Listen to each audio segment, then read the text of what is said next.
अगर किसी नेता के लिए या किसी दल के लिए कुछ कोई कभी कह जाए तो बुरा बिल्कुल नहीं मानना है।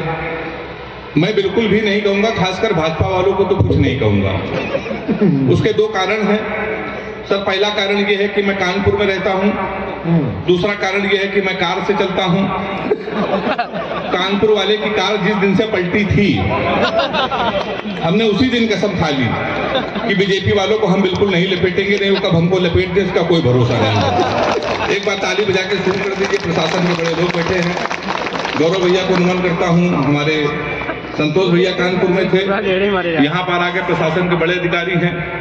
प्रशासन और पुलिस के लिए भी कुछ नहीं कहूंगा। पुलिस थाना चौकी आपने सुना होगा, थाना नाम हमारे कानपुर की देन है थाना। अच्छा। हमारे कानपुर के पुलिस वाले किसी को पकड़ के खंभा पकड़ाते हैं, दरोगा लट चलाता है, कहता है तू था, कहता ना, कहता था ना, वहीं से थाना उत्पन्न हुआ है। जी बैठे हुए तो मैं प्रणाम करता हूँ। कानपुर आप कभी आइए, आप तो कानपुर के बगल में रहते हैं। हिंदुस्तान का सबसे विचित्र शहर अगर कोई है तो कानपुर है। मैं एक स्कूल में पढ़ाता हूँ। हाथ से कभी अगर टीचर हो जाए तो बच्चे का भविष्य आप समझ सकते हैं। हमने अपने स्कूल के एक बच्चे से पूछा, हमने कहा बेटा ये बताओ 1 किलो रुई और 1 किलो लोहा दोनों में भारी क्या होगा? उसने कहा मास्टर साहब लोहा भारी होगा। मैंने कहा बेवकूफ, मैं जो तुमसे कह रहा हूँ कि 1 किलो रुई 1 किलो लोहा, जब दोनों 1 किलो है तो लोहा कैसे भारी होगा? इसका जवाब सुनिएगा। उसने कहा मास्टर साहब आप हमको 1 किलो रुई फेंक के मारिए, हम आपको 1 किलो लोहा फेंक के मारते हैं। हाँ, ऐसी ताली बजाइए आप जान जाएंगे क्या भारी होगा। विजय भाई बैठे हैं। हमने दूसरा क्वेश्चन पूछा, हमने कहा हिंदुस्तान में सबसे तेज उड़ने वाले पंछी का क्या नाम है? उसने जवाब दिया हाथी। हमने खड़े हो जाओ तुम्हारे बाप क्या करते हैं? उसने कहा योगी जी के बुलडोजर चलाते हैं। हमने कहा बैठ जाओ, हाथी सही जवाब। तो मास्टर भी बड़ा होशियार होता है भाई साहब। मैं उसी कानपुर से आया हूँ। इतना अद्भुत शहर हमारा है। कभी आप बनारस जाइए, आप तो जाते ही होंगे, बनारस जाइए, रेलवे स्टेशन पर उतरिए, वहां लिखा रहता है बनारस का पान आपका स्वागत करता है। कभी आप जाइए। आप कभी आगरा जाइए, वहां उतरिए, वहां लिखा रहता है आगरा का पेठा आपका स्वागत करता है। हमारे कानपुर आइए, रेलवे स्टेशन पर उतरिए, वहां लिखा रहता है रूपानी चप्पल आपका स्वागत करता है। मैं उसी कानपुर से आया हूँ। अभी दादा कुमार सर के आशीर्वाद से मैं लाफ्टर चैलेंज में पहुंचा। मैं जब वहां शूटिंग कर रहा था तो वहां से आया तो सर मेरी घड़ी खराब। मैंने गौरव भैया जीवन का सबसे बड़ा पाप ये किया, कानपुर वाले से टाइम पूछ लिया, हमारी घड़ी खराब। हमने कहा टाइम क्या हो रहा है? तो हमसे कहने लगा ऐसा गुरु तुरंत यहाँ से निकल लो, टाइम बहुत खराब है। तो हमारे मुंह बिल्कुल मन लगना, नहीं तो तुम्हारा टाइम भी खराब हो जाएगा। तो हमने कहा टाइम ने बता दे, ये बता दे तेरा मूड क्यों खराब है? तो उसने कहा भाई साहब एक लड़की से हमने इतना कहा कि बड़ी कमजोर है, कुछ खाया कर, वो हमारा 50,000 रुपए खा गई। तुम साले हमारे मुंह लगे हुए हो।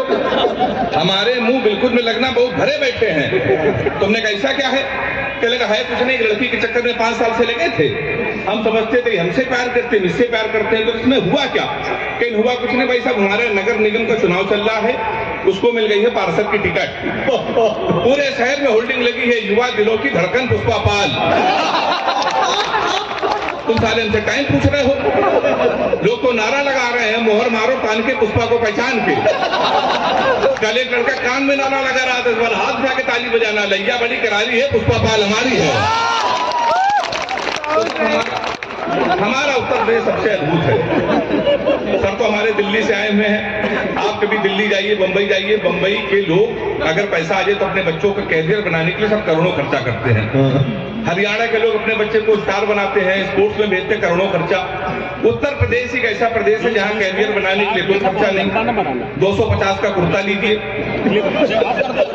350 का सफेद पैजामा, 50 रुपए का काला चश्मा, 40 रुपए गले में डालने वाला अंगूठा, हमारे यहाँ तैयार हो जाता है युवा हृदय सम्राट। ये केवल हमारे उत्तर प्रदेश में होता है सर। तो मैं उसी उत्तर प्रदेश का रहने वाला हूँ। लोग बड़ी तुलना करते हैं तुम्हारा उत्तर प्रदेश कितना नकारा है, कितने आलसी लोग हैं। कोई ना मिल पाई तो ढीली फेंक के मारेंगे, जो भाला फेंका नीरज ने वो चीन की खातिर रखा है, पाकिस्तान तुमको तो हम तीली फेंक के मारेंगे। हम लोग सब ऐसे निपटा देते हैं पाकिस्तान को। लोग बड़ी तुलना करते हैं, पाकिस्तान हमसे कहता है हम कश्मीर ले लेंगे, कश्मीर ले लेंगे, कश्मीर ले लेंगे। हमने कहा बेवकूफ पाकिस्तान, सीमा हैदर तो हमसे ले नहीं पा रहे हो, तुम हमसे कश्मीर ले लोगे। तो लोग बड़ी सब तुलना करते हैं, कहते हरियाणा के लोग स्वर्ण पदक जीतेंगे, उत्तर प्रदेश के लोग कितने नकारा हैं। हमने कहा इसमें बहुत बड़ा अंतर है। हरियाणा का बच्चा सब सुबह 4 बजे जगता है, सबसे पहले जाता है जिम, 4-5 घंटे जिम करता है, वहां से आता है 4-5 किलो फल खाता है, वो सो जाता है। शाम को 5 बजे फिर वो सो के उठता है, फिर वो जिम जाता है, फिर 4-5 किलो फल खा के 2-4 घंटे टहल के सो जाता है।